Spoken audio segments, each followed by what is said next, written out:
Hello दोस्तों, नमस्ते। मैं हूँ शीला शर्मा। आज एक मज़ेदार नाच गीत आप लोगों को सुनाने जा रही हूँ। दोस्तों, मज़ेदार चुटकुला गीत है।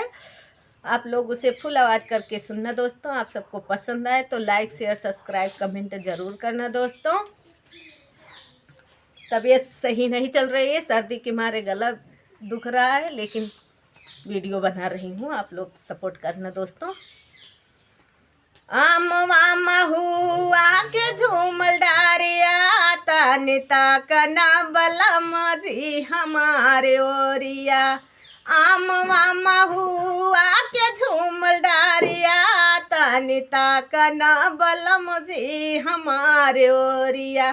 तनिता कना बलम जी हमारे ओरिया। आमवा जो बौरन लागे माहुआ जो कूचन लागे। आमवा जो बौरन लागे माहुआ जो कूचन लागे। रास से भी गाल सब डारिया तनिता कना बलम जी हमारे ओरिया। अरे रासवा से भी गाल सब डारिया तनिता कना बलम जी हमारोरिया। तनिता कना बलम जी हमारोरिया। महुआ बिना ने गैली वाही माहू बागिया।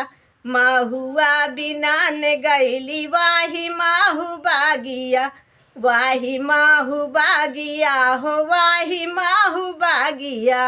अरे राहिया में मिल गए देवार बाबुआ तनिता कना बलम जी हमारोरिया।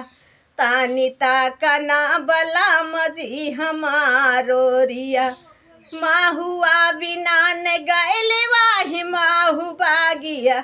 राहिया में मिल गया देवार बाबुआ तनिता कना बलम जी हमारोरिया। तनिता कना बलम जी हमारोरिया।